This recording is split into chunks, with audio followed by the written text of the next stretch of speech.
Students, स्वागत है आपका the turning point coaching research institute Almora में। स्टूडेंट्स, मेरा नाम है आर्यविष्ट।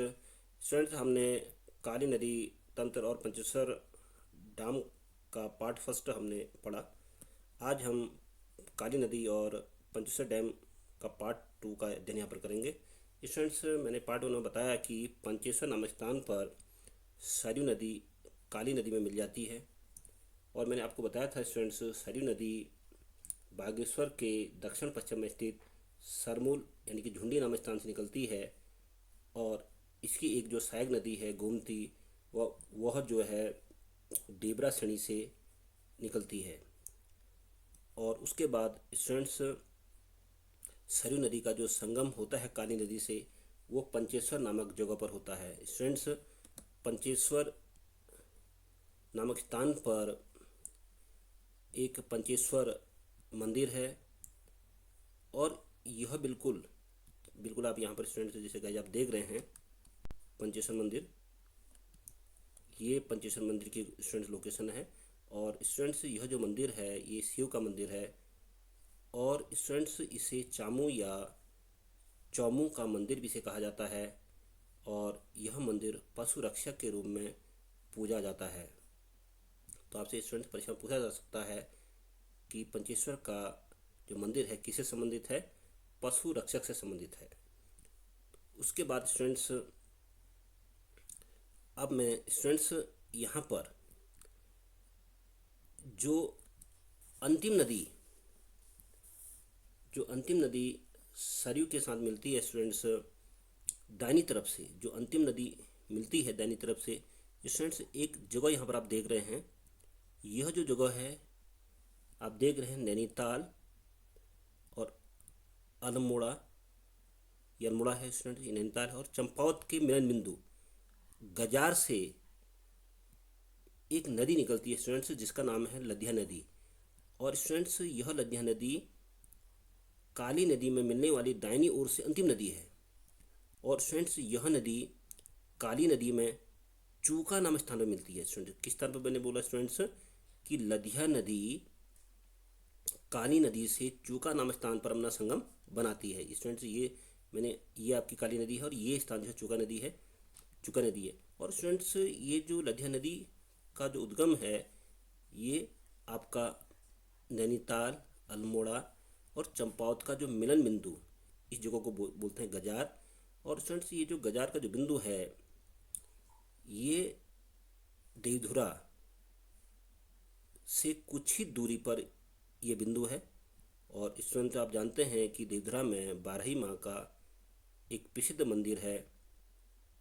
और रक्षाबंधन के अवसर पर वहाँ आषाढ़ी कार्तिक के अवसर पर बग्वाल का मेला बहुत प्रसिद्ध है।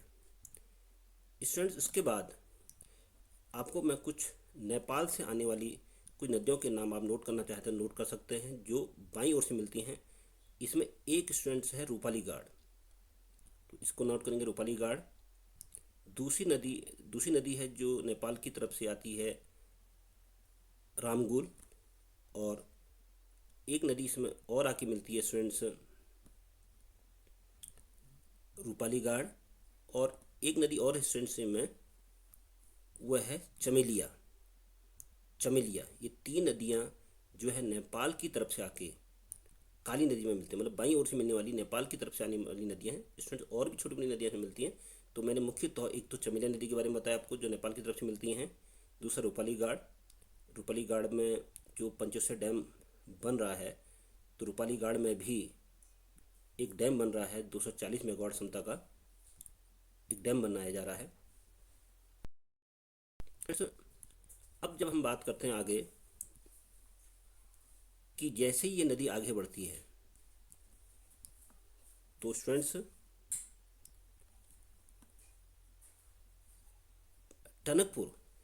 जैसे ही टनकपुर बैराज आता है। और स्टूडेंट्स, टनकपुर बैराज के बाद टनकपुर बैराज में एक नहर भी निकाली गई है। टनकपुर जब आता है नीचे तो टनकपुर से एक नहर भी निकाली गई है, जो बाद में वो नहर काली नदी में ही मिल जाती है। उसके बाद स्टूडेंट्स जो महत्वपूर्ण बिंदु आता है वो आता है बनबसा। और बनबसा के बाद स्टूडेंट्स जो काली नदी है, बनबसा के बाद स्टूडेंट्स जो काली नदी है वो मैदानी भागों में प्रवेश करती है। टनकपुर के पास के बाद यह मैदानी भागों में प्रवेश करती है। और स्टूडेंट्स बनबसा बैराज जब यहाँ पर बना है तो सभी बैराज नहर बनाने के लिए ही बनाए जाते हैं। तो स्टूडेंट्स बनबसा बैराज से दो नहरें यहाँ से निकाली गई हैं। स्टूडेंट्स बनबसा बैराज से दो नहरें यहाँ से निकाली गई हैं। एक शारदा बैराज, एक स्टूडेंट्स इसका नाम है शारदा बैराज, जो नीचे उधम सिंह होते हुए यूपी में चली जाती है।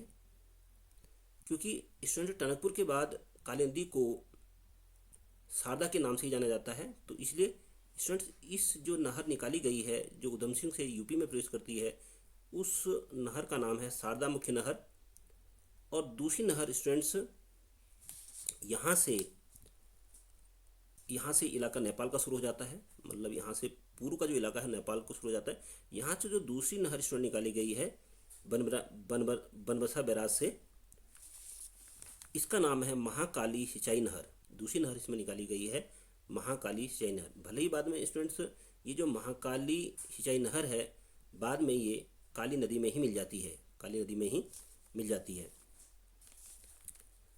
स्टूडेंट्स बनबसा के बाद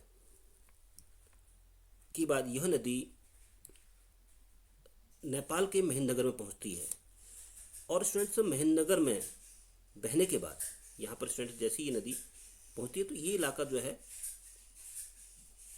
नेपाल का शुरू हो जाता है। और नेपाल के महेंद्रगिरी में प्रवेश करते हैं। और महेंद्रगिरी के बाद स्टूडेंट्स ये जो नदी है ये आगे बढ़ती है और यूपी में एक जगह आती है स्टूडेंट्स बहराइच में स्टूडेंट्स, बहराइच डिस्ट्रिक्ट आता है यूपी का। वहाँ पर घाघरा नदी, जिसको कर्नाली नदी के नाम से भी इसको जाना जाता है, तो कर्नाली नदी या घाघरा नदी काली नदी में मिलती है। तो घाघरा नदी, ये नदी स्टूडेंट्स नेपाल से आती है, इसको कर्नाली के नाम से भी जाना जाता है। और ये बहराइच उत्तर प्रदेश में काली नदी से अपना संगम करती है। उसके बाद स्टूडेंट्स ये नदी जब आगे बढ़ती है तो कहीं पर ये नदी घाघरा के नाम से, तो कहीं पर सरयू के नाम से, कहीं पर निचली घाघरा के नाम से जानी जाती है। और अंततः स्टूडेंट्स ये जो नदी है ये सरयू के नाम से ही अयोध्या में पहुंचती है। इसका नाम अयोध्या आप स्टूडेंट जानते हैं कि राम जन्मभूमि का जो प्रसिद्ध मंदिर की जो स्थापना हो रही है और भगवान राम का जो जन्म हुआ था अयोध्या हुआ था, और हिंदुओं की आस्था का एक बहुत बड़ा केंद्र रहा है। और स्टूडेंट हाल ही में सुप्रीम कोर्ट का जो फैसला आया है, यहाँ पर राम मंदिर के निर्माण से वो फैसला आया हुआ था। उसके बाद स्टूडेंट्स ये जो सरयू नदी उत्तर प्रदेश के बाद बिहार, स्टूडेंट्स एक बात बता दूं, ये जो सरयू नदी है, इस सरयू नदी का वर्णन हमारे पुराने ग्रंथों में भी है, जैसे ऋग्वेद, महाभारत, रामायण।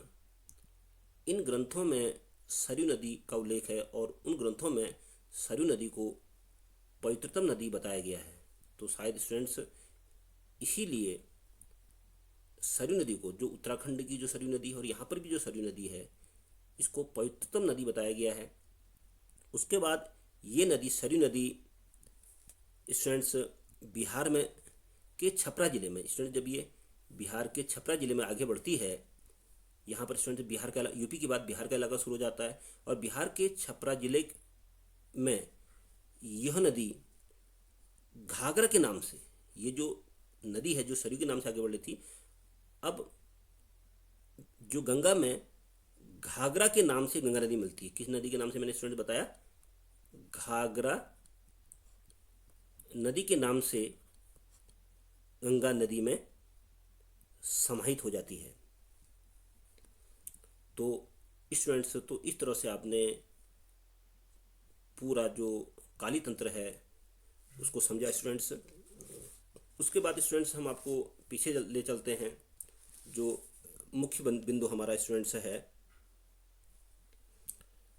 तो स्टूडेंट्स अब इसके हम जो बात करेंगे पंचेश्वर। तो स्टूडेंट्स मैंने अभी आपको बताया कि पंचेश्वर जो बागेश्वर की जो सरयू नदी और बागेश्वर की सरयू नदी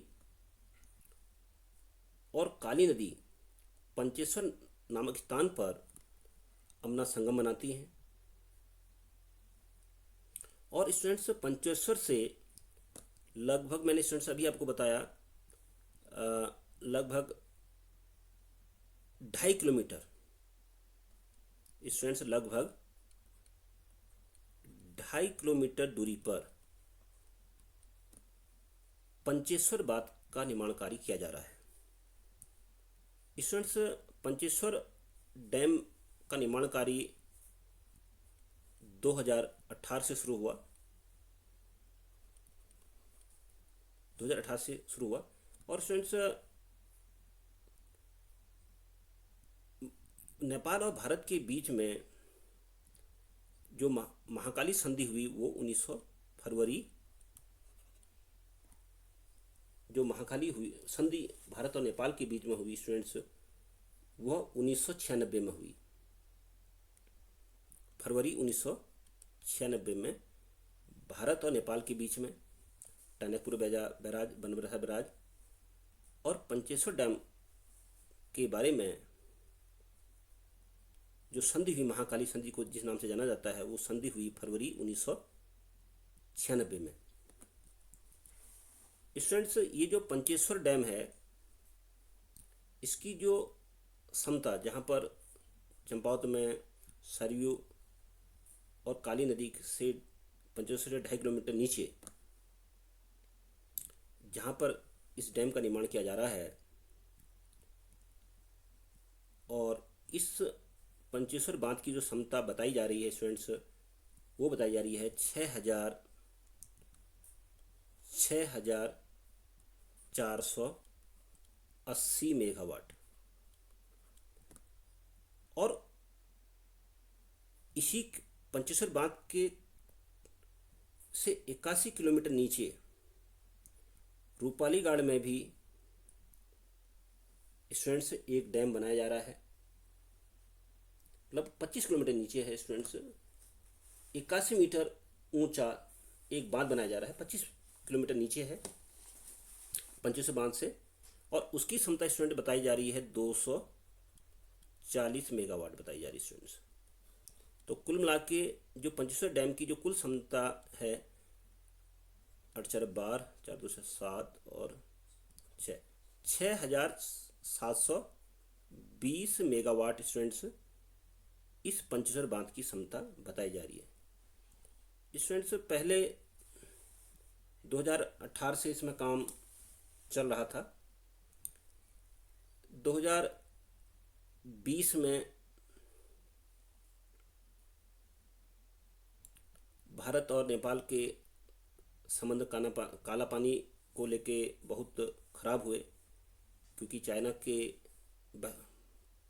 बहलाने फुसलाने पर नेपाल ने भारत के साथ काला पानी विवाद खड़ा किया।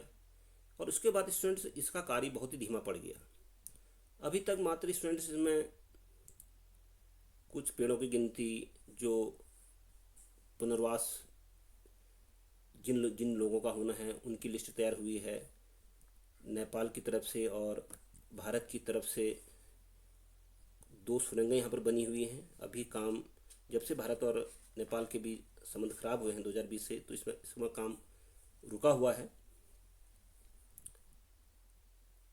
और कहा जा रहा है स्टूडेंट्स इस डैम का जो कार्य है, जो बनने का कार्य है 2026 तक पूरा हो जाएगा। और ये जो पंचेश्वर डैम है ये 2028 तक विद्युत उत्पादन करने लगेगा। लेकिन अभी कोविड-19 की वजह से और भारत नेपाल संबंध की वजह से ऐसा लगता नहीं है कि यह डैम इतना जल्दी बन के पूरा हो जाएगा। स्टूडेंट्स, जो पंचेश्वर बांध के बारे में जो प्रपोजल तैयार किया गया है उसमें बताया गया है कि पंचेश्वर बांध जो है 134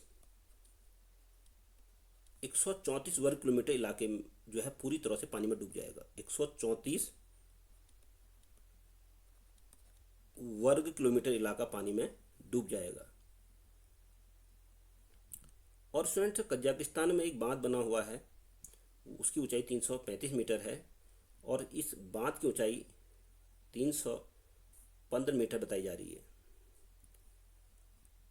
और स्टूडेंट्स, ये भी बताया जा रहा है कि टेहरी बांध से 3 गुना बड़ा क्षेत्र इसमें डूबेगा। और टेहरी बांध में 52 वर्ग किलोमीटर इलाका डूबा था। मतलब मोटा मोटा स्टूडेंट ये समझ सकते हैं कि चंडीगढ़ का जितना क्षेत्रफल है उतना इलाका पंचेश्वर डैम के बनने से डूब जाएगा। और इसमें प्रभावित होने वाले जो क्षेत्र होंगे, अल्मोड़ा का क्षेत्र, पिथौरागढ़ और चंपावत का क्षेत्र होगा। और इसमें स्टूडेंट्स भारत का 7,600 हेक्टेयर भूमि और नेपाल की 4,000 हेक्टेयर भूमि पूरी तरह से डैम के अंदर डूब जाएगी।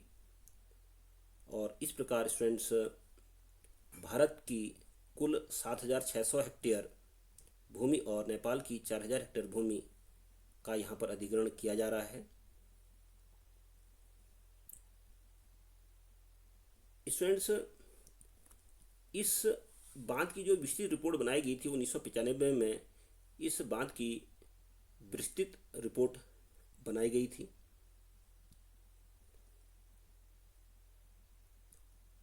और स्टूडेंट्स, ये जो बांध है ये एक प्रकार का रॉकफिल डैम बांध है।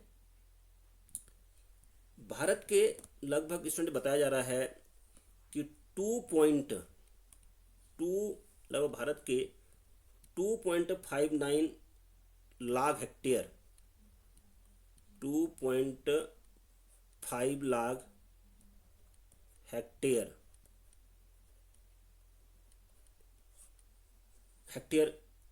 की सिंचाई इस बांध बिजली के अतिरिक्त सिंचाई में इसका यूज होगा। 2.5 लाख हेक्टेयर।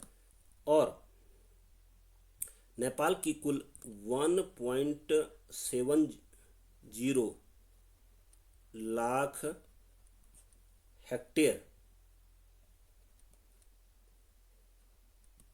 हेक्टेयर भूमि की सिंचाई होगी।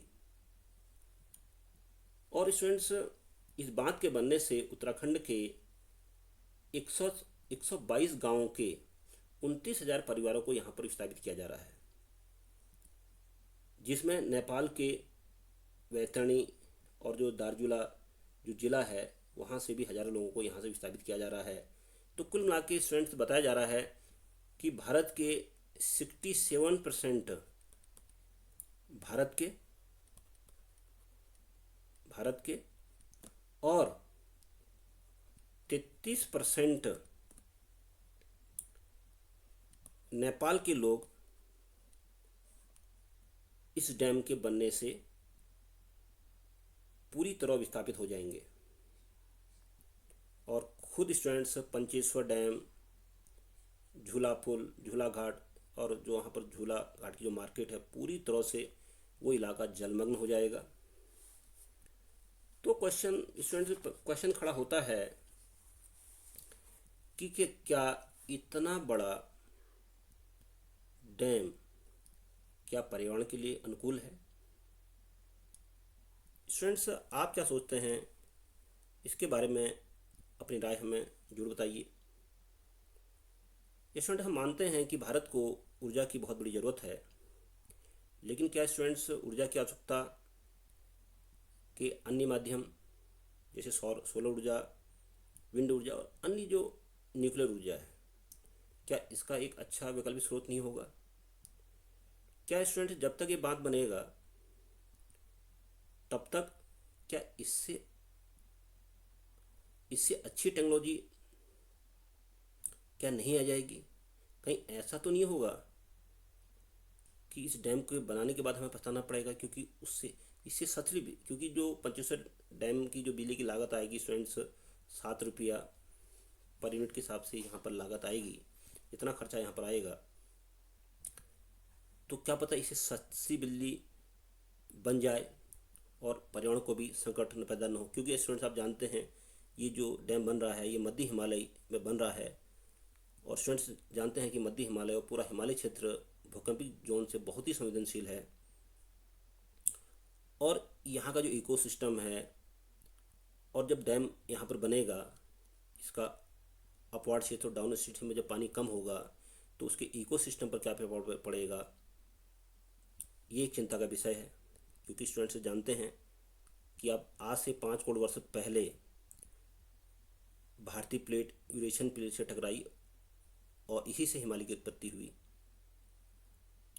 और ये भी बताया जा रहा है स्टूडेंट्स भूगर्भ साथियों द्वारा कि भारतीय प्लेट 5 सेंटीमीटर की दर से प्रतिवर्ष यूरेशियन प्लेट के नीचे धंस रही है। तो स्टूडेंट्स ये इलाका पूरी तरह से पूरा इलाका भूकंप की दृष्टि से बहुत ही संवेदनशील है, और स्टूडेंट्स इनके टकराने से एक असीमित ऊर्जा पैदा होती है, और स्टूडेंट ये जो असीमित ऊर्जा है ये क्षेत्र में अभी स्थिर ऊर्जा के रूप में है। खुदा ना करे कि कभी ये स्थिर ऊर्जा जो असीमित ऊर्जा है जो कि यहाँ पर बनी हुई है, क्योंकि पूरा हिमालय क्षेत्र पूरी तरह से जोन 4 या जोन 5 के क्षेत्र में आता है, तो सरकार को इस ओर भी विचार करना चाहिए था। और स्टूडेंट इसके साथ भारत और नेपाल के भी जो संबंध थे, जो झूलाघाट मार्केट था, जो दोनों का एक सामूहिक कल्चर था, उस सभ्यताओं का भी यहाँ पर अंत होगा। उन रीति रिवाजों, उन परंपराओं जो नेपाल और भारत का जो यहाँ पर जो सीमाई क्षेत्र था, जो उनकी एक मिली जुली सभ्यता थी जो है, उसका भी अंत होगा। ये बात कई परंपराओं का और कई लोगों का जो रोजगार है विस्थापन, क्योंकि हम स्टूडेंट जानते हैं कि टिहरी डैम के बनने के बाद भी वहाँ किस तरह से पर्यावरण में प्रतिकूल प्रभाव पड़ा है, किस तरह से बादल का फटना, ग्लेशियर का खिसकना, और महाराष्ट्र में जो कोयना क्षेत्र में जो भूकंप और नेपाल में जो भूकंप आया, तो ये बड़े खतरे की तरफ इशारा कर रहा है। तो स्टूडेंट्स इसके बारे में आप क्या सोचते हैं, आप हमें जरूर कमेंट करिए। तब तक के लिए जय हिंद, धन्यवाद।